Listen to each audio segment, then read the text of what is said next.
It's a beautiful Monday morning to be reviewing some news with you, news that touches Africa and beyond. And on this note, I say welcome to your newspaper review on Idea Television. I am Jacobs Deborah, and I am not alone. I'm with a co-host in the house. Good morning to you, Deborah, and also good morning to you viewers. It's a lovely Monday, and I hope your weekend was as great as mine.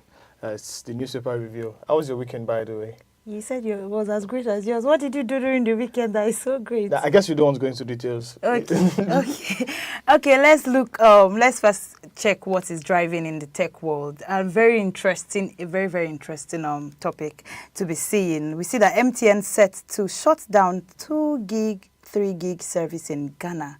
We see that MTN Ghana has announced a plan to gradually wind down its 2G and 3G network, giving subscribers time to transition to modern technology. This telecom giant revealed the move during Digital Africa Summit in Accra, where Chief Executive Officer Stephen Belwart told journalists that while 4G is widely available, many customers still rely on older network.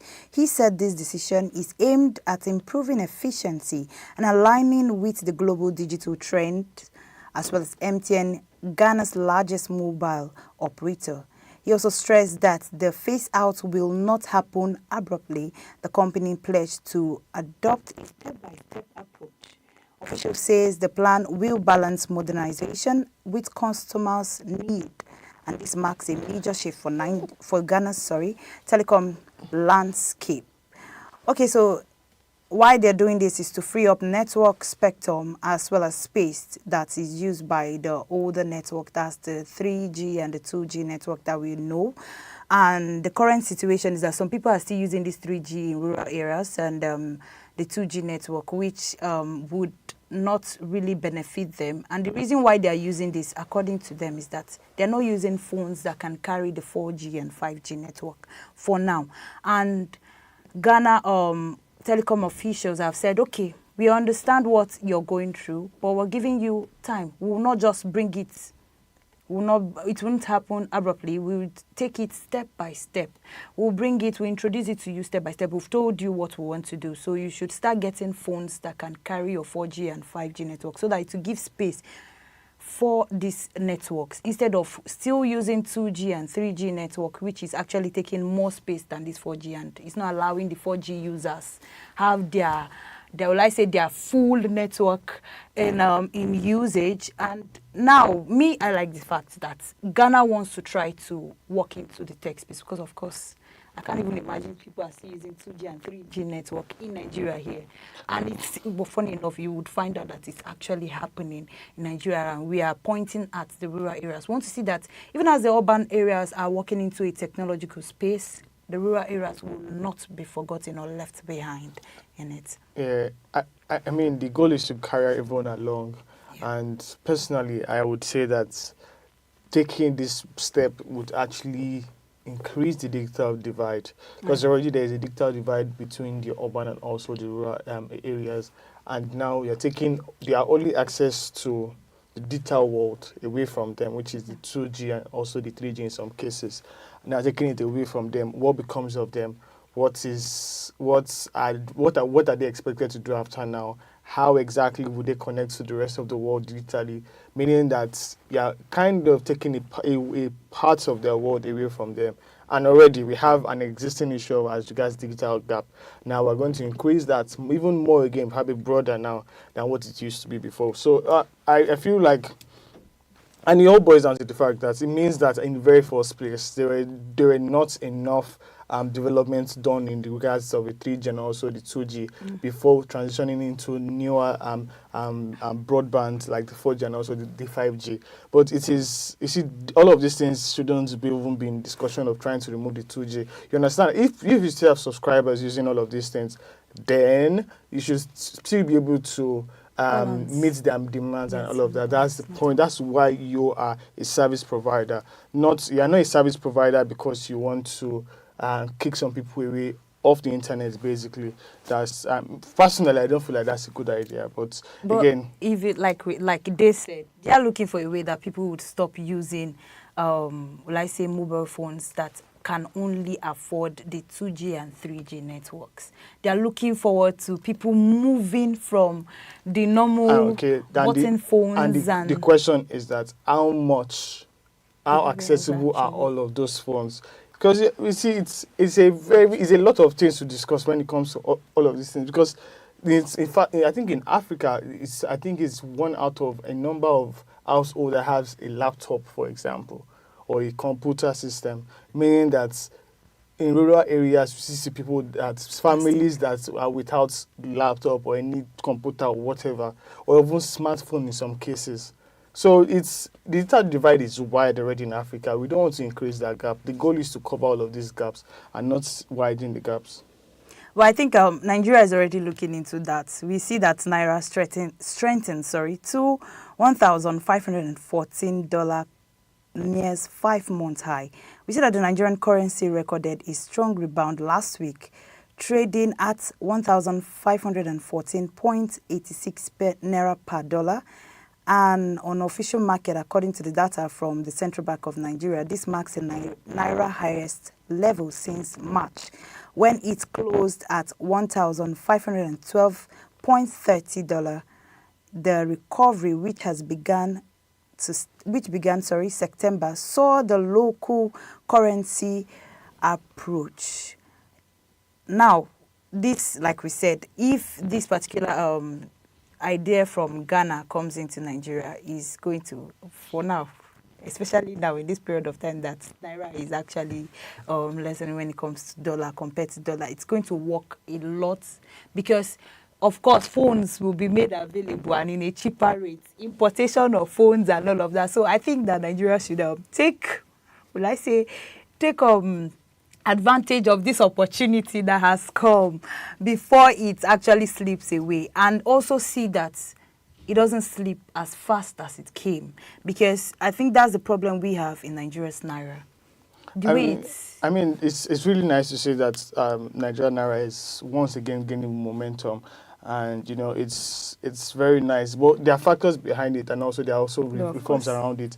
And one of such is the intervention of CBN about the 15 billion into investing 60 billion US dollars into the foreign exchange markets, and also the improved dollar liquidity and also sustained inflow, basically. So it's and there's also the issue of the offshore supply and also portfolio influences as well. So it's really nice to see that all of these reforms that we're talking about. I think last week, I think it was Wiley Edun that was in the news talking about that all of these reforms are going to yield Nigeria very good results, and now we're seeing this. But basically, what are the implications now for Nigeria? I mean, if you should talk about the dollar rate and all of that, it seems so far away from Nigerians. But now coming down again, it means it's a stronger Naira can ease importation cases and also costs and all of those things. Even business developments on import as well seem to be. They may have some kind of relief as well, and also Nigerians are watching because again, it's more like a temporary thing, and how long is it going to last and things like that. But but we're looking forward to it lasting. No, exactly. That's the thing we're trying to look forward. Is it a temporary recovery or is it going to be a sustainable one? I really hope that it's going to be a sustainable one at the end of the day. No matter of, like say, dollar and Naira or US and Nigeria. Exactly. We also see that the United Nigerian Airlines link deal for 6 aircraft purchase. That is in the Nation newspaper front page. We see that the United Nigerian Airline has announced a major expansion deal with US-based Southwest Airlines with the acquisition of 6 Boeing 737-800 aircraft. The agreement signed at the Southwest Corporation campus in Dallas, Texas, will see 4 more Boeing 737-800 NG aircraft delivered next year, according to the executive chairman, Professor Obiora Okonkwo. The collaboration reflects the airline's commitment to safety, efficiency, and long-term growth. We also see his Boeing continues to support and combine with the Southwest maintenance culture also align with the United Nigerian Operational Standard and expansion goals. This aircraft is capable of carrying 189 passengers, which will enhance domestic, regional, and international routes while cutting operational costs with fuel efficiency engines. This is what's happening. The United Nigerian Airline has signed a deal with the South Airlines, a big US airline, which is getting 737-800 planes.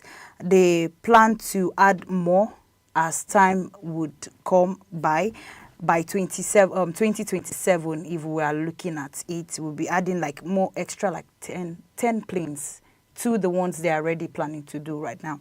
And why it matters, because of course this will ease the Nigerian traveling from Nigeria to other African countries, as well as Nigeria outside Africa as a whole, the continent.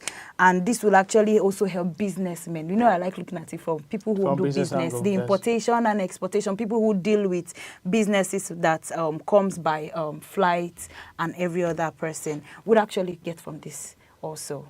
Well, it's amazing, but you see, when it comes to cost of flight and all of this, it's a whole lot. Cost of flight within Africa might shock you to be more expensive than flying to places like the UK or some parts of the Europe.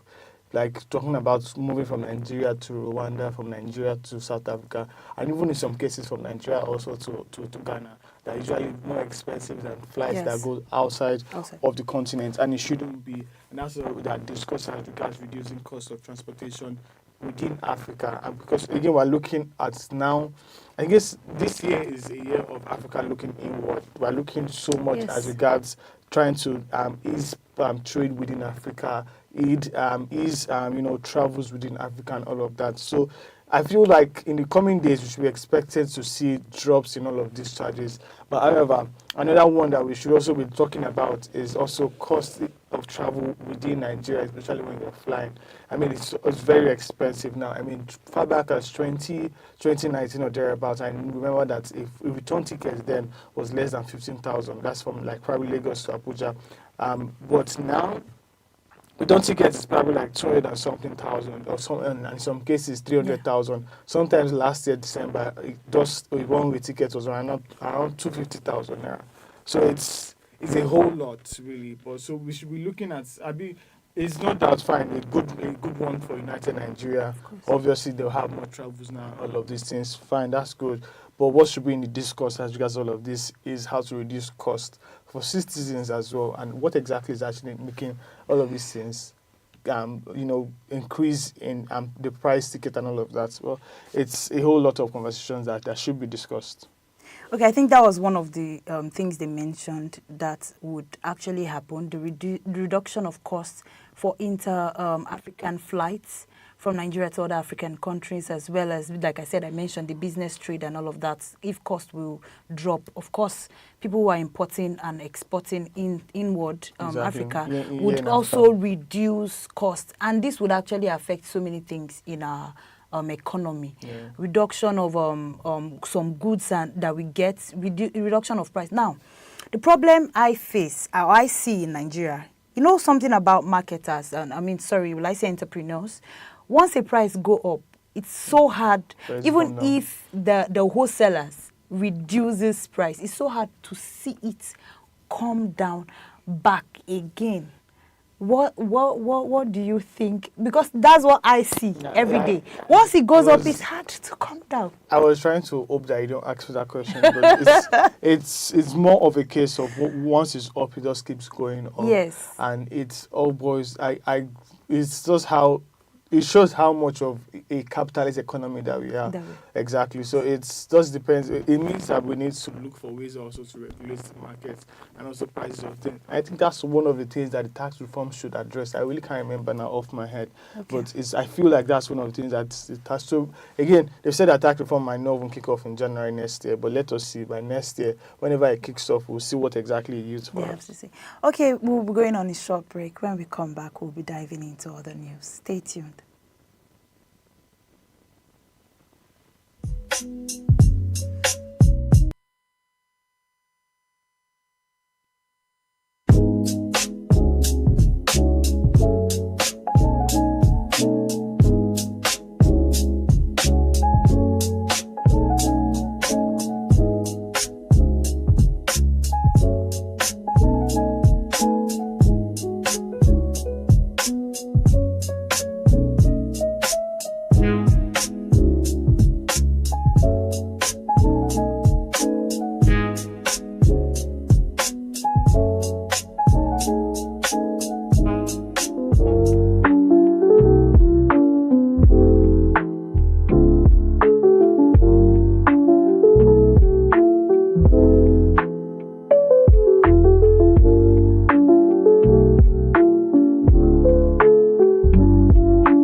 still the newspaper review here on Idea TV. My name is Paul, and also with me here is Jacob's Deborah. exactly. And now we're moving on now to the front page of the Guardian newspaper and see what exactly is being said.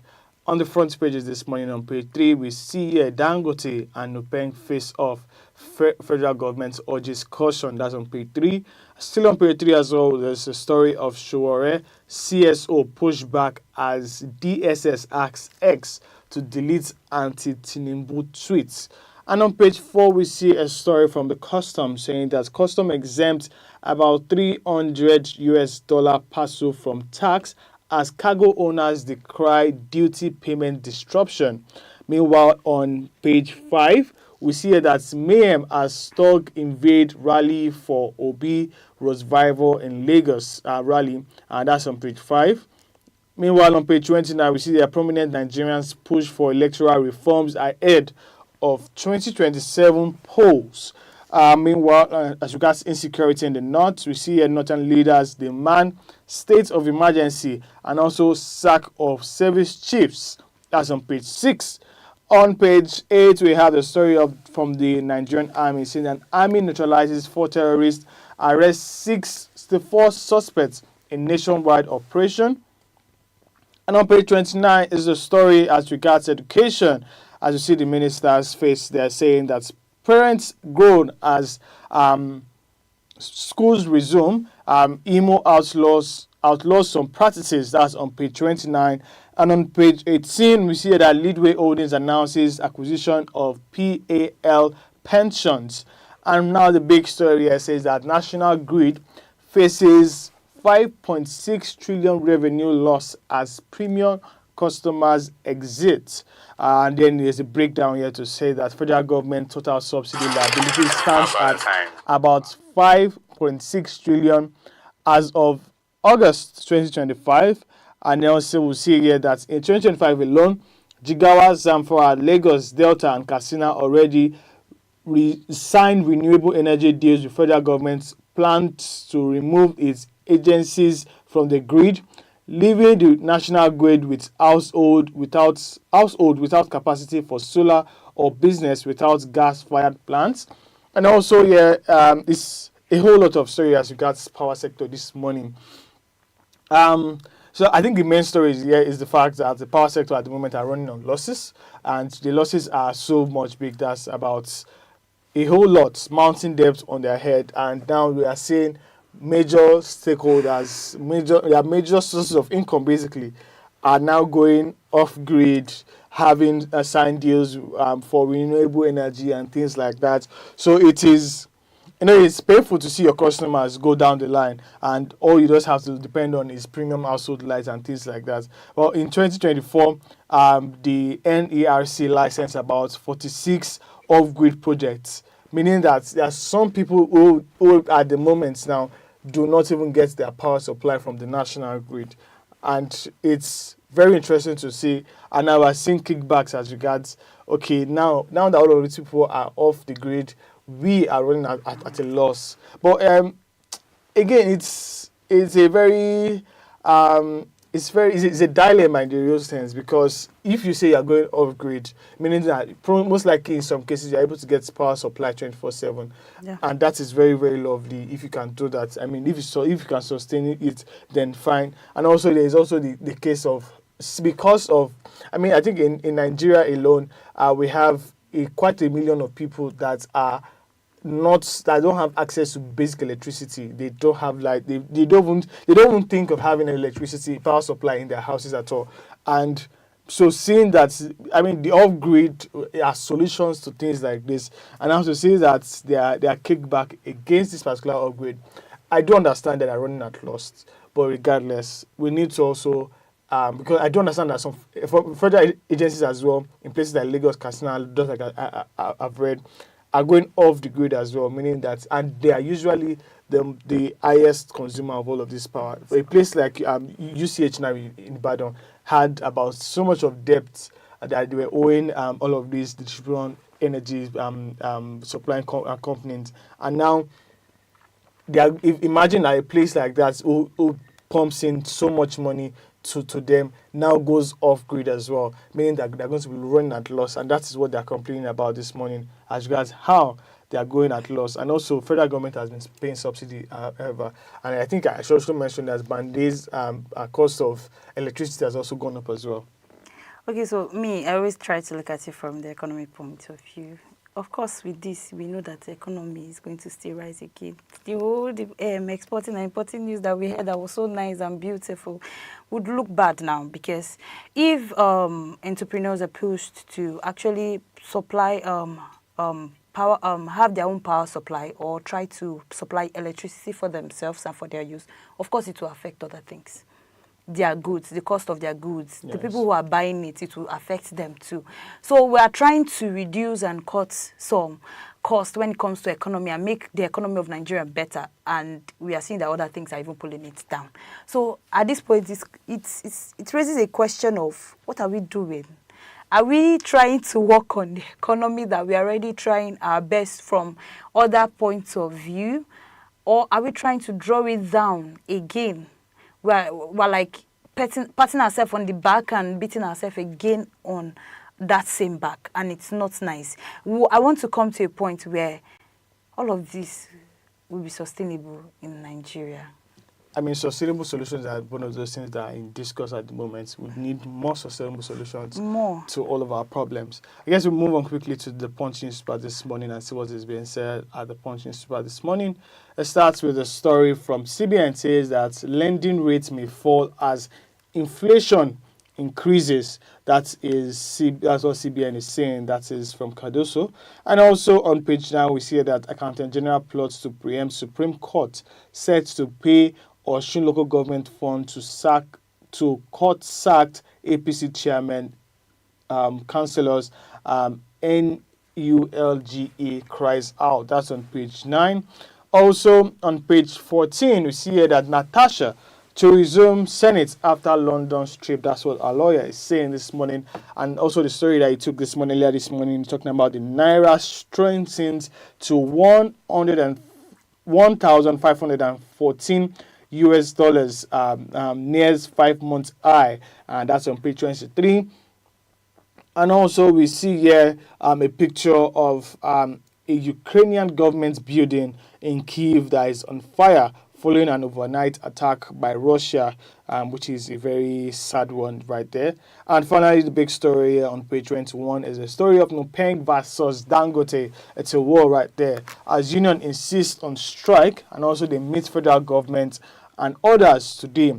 Labour ministers beg union to shelve industrial action. Marketers vow to shut filling stations back and also back Nupeng. So yeah, this is a very interesting matter as regards Dangote and Nupeng.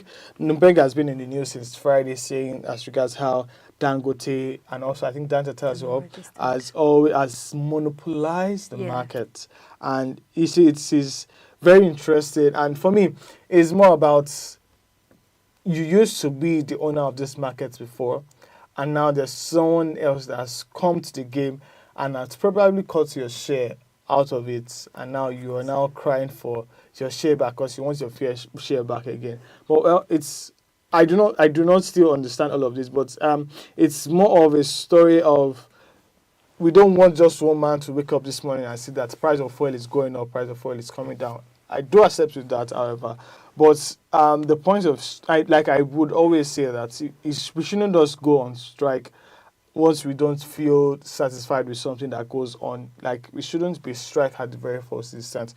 We should first meet. It shouldn't start from you threatening to go on strike. It should start from a point of confrontation. Meet them and talk to them. Discuss, consult before you now begin all of this strike action and things like that. They're actually not good. Again, there's almost no strike that doesn't have economic impact. I'm serious, because it means that a whole sector is down. Go. Exactly at that moment. Even if it's teachers that are striking, for example, it means that students are not going to go to school, meaning that the students are meant to pay for probably for lunch or for transport as well, meaning that those people lose their income as well. So every strike has an economic impact, and I guess that is what Nigerians should be looking at more now. Instead of just saying that I want to go on strike at every point of discomfort, it shouldn't be really. I think that's the reason why the Labour minister is trying to see if he can call the both of them to sit down and talk about it. On Nupeng's point of view, like you said, they do not want the monopolistic form that Dangote has been bringing. And according to them, monopolizing for production, refinery and all of that would have a cost effect on other businesses. Now, like you said, I'm trying to point out what you said because that's the truth. Dangote came out and made available what we've been trying to do for a long period of time. One man and his entire company came out and said, okay, this is where Nigeria is actually, will I say, short-handed, and we want to make sure that they are able to get strengthened in this particular sector. Now, it's another thing for other business people to actually rise in that same, like we always mentioned, we have plenty refineries, but of course, they are not as effective as the Dangote refinery. Can other people come out with their business so that this will not be monopolistic? And another thing is, I think Nupeng is also saying that most of the trucks that Dangote is trying to produce fuel to the stations directly, they are not registered under, which will also give them their own part of course, to also bring a cut from. And they are trying to say they should register. Now, on my own point of view, I'm asking, what do you think? Of course, I think that's the reason why unions are being made, that other people, whether private or government parastatals that come up, will be registered under these unions to actually help, will I say, organize and foresee and help increase, or will I say develop that particular union or sectors in the country that falls under that union. And it's actually good that Nupeng is actually coming out to say, okay, we're allowing you to do what you want to do, but register your trucks under us. That's what we want. That's what we are saying. And so that you don't even end up saying that it's only you that will not be private refinery and say, okay, it's only my refinery that will come out. Of course, I understand from their point of view, like I said. Please, I think the Dangote should... I mean, it's a whole lot, really, because also, apart from that, right, Dangote is also allegedly is barring new truck drivers from joining the union as well, and it actually violates the constitution. Of course, it violates their rights as also, that's the Nupeng as well, as also a union, because of the freedom of information, the freedom of association rather. And well, stakeholders have come out to say, I mean, marketers like Petron and are supporting Nupeng, and also plan to shut down filling station if the strikes hold. Also, NLC, that's the Nigerian Labour Commission, they are also on red alert as regards mobilizing for solidarity.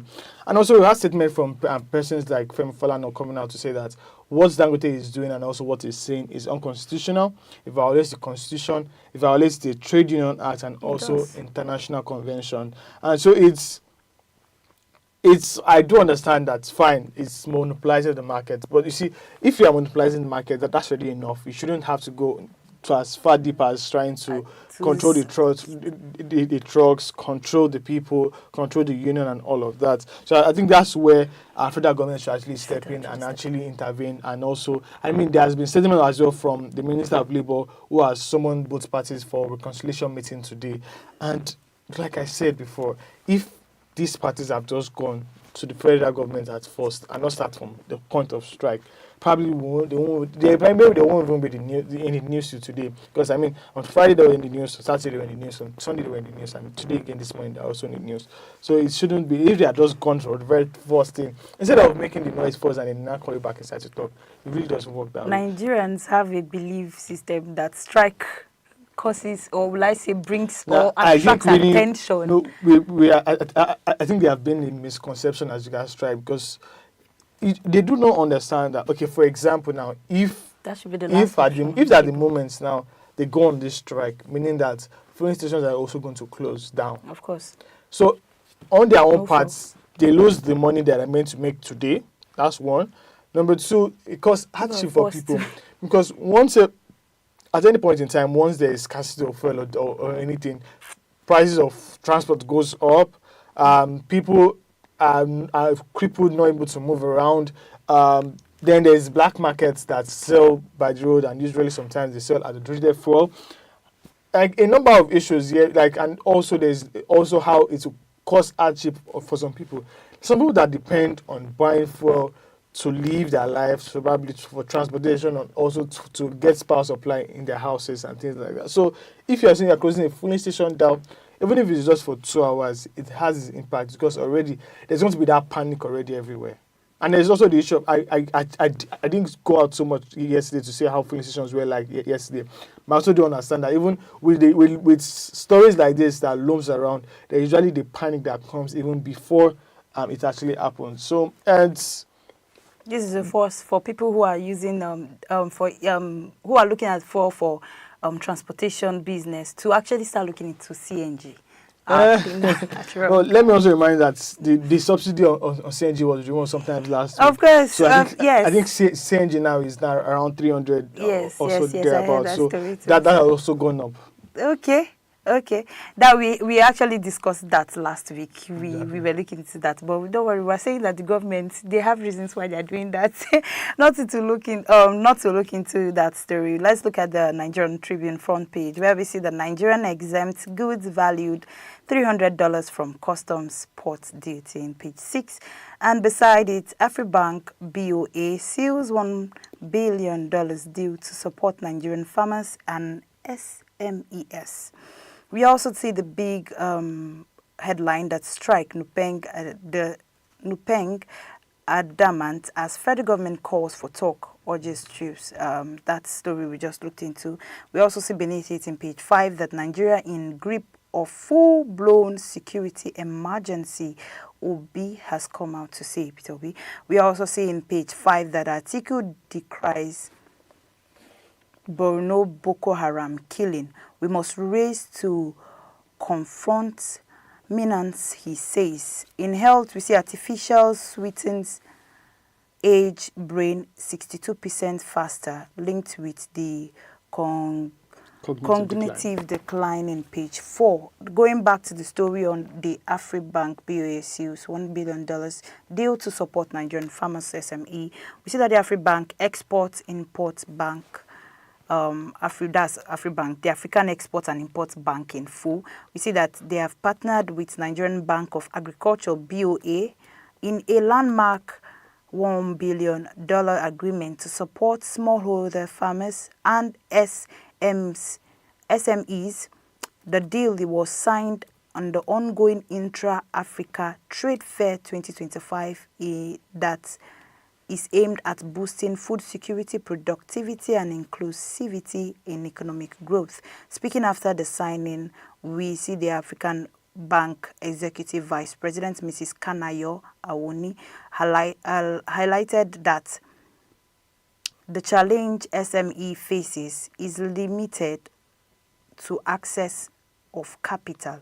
She also said funding will empower entrepreneurs to produce, operate, and expand, as well as strengthening Nigerians' agricultural value chain while supporting broader nation development goals. Now, this is beautiful. The money is meant to help farmers to buy and import, as well as improve production and also help small business grow. This was announced. We heard that it was announced during their African Trade Fair in Algeria, showing the part of a larger effort to boost trade in and across Africa. We also see that this actually helps in food security, because I don't know, I like looking at it from the entrepreneur's view. I'm very sure that at this point, entrepreneurs are very happy for this particular move, because it will help in food security. That's helping farmers to be, confident enough to resource the growth of their products. That was one of the things we faced in the beginning of this year, the security of food. And farmers were not able to go outside first to go and farm because they felt like their security is at stake. You hear that there are missing persons going to the farm. You just go to the farm and you hear that somebody is missing. A particular farmer went to farm and he's missing. That's the end of the whole farming and everything, or that would have to rely on another person. But farmers stopped going out the way they used to because of that security of a thing. Now they're saying this will actually help in boosting the security. That's one on the farmer's point of view. Now on the another point of view is help to create jobs as well as will I say income. Now, if other people will see this as an opportunity, people would want to, of course, start businesses, knowing that businesses are safe and the income is actually coming in. At this point, I would want to open a business with the assurance that, yes, so I have security guarded, and whatever I'm going to go into would actually yield profit, because another thing business people look at is the profit. The way Naira is going, the way the power supply we spoke about, and all of this affects them. Now, Afribank is coming to actually help them guard against all of these external vices that come as a threat to them, and it's a good thing. I always see this as a beautiful thing. As one of my mentors will say, let's applaud who needs to be applauded, and give accolades to who accolades is deserved. Afrimex Bank and also the Bank of Africa are doing a wonderful job. I mean, they signed this deal, this agreement at the Intra-Africa Trade Fair 2025 that's currently going on in Algeria. It's a very good one. I mean, even in places like the US, we see that our farmers depend on loans to be able to farm and things like that. So if they are able to access funds, it's expected that they will have more financial security. Basically, we'll be able to go into all of these things. But again, and that thing, not just farmers now, also the SMEs as well. That's the small and also medium enterprises here in Nigeria as well. Because they've noticed that one of their issues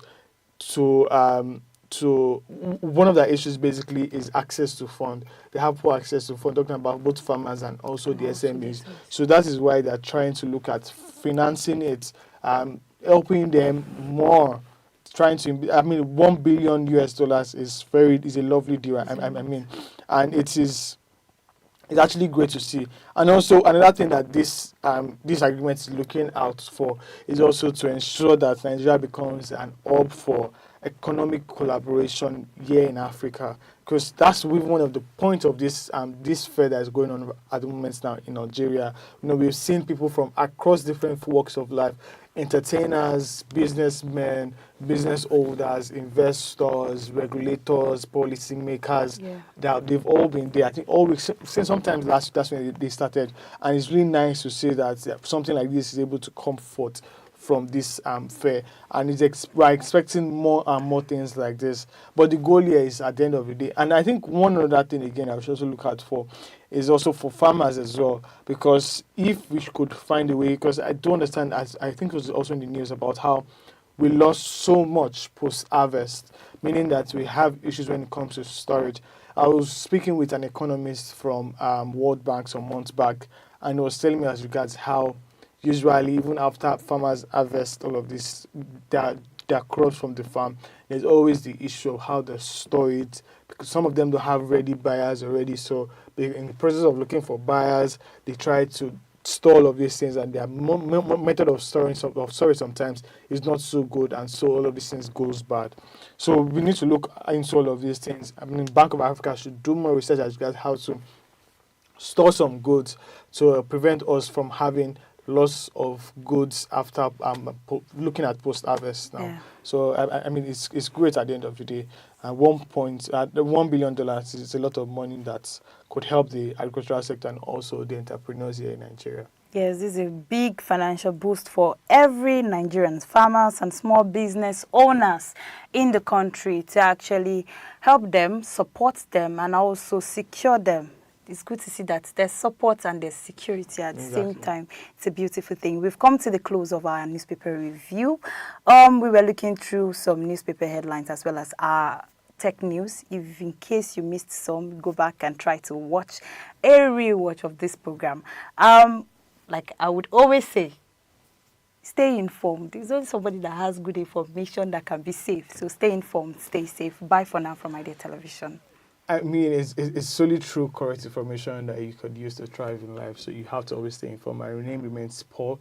Do not forget to like and also subscribe to all of our social media platforms. And the handle is currently on your screen. And do not forget to go visit our website for more news like this. My name remains Paul, and also with me here was Jacobs Deborah. Thanks for watching.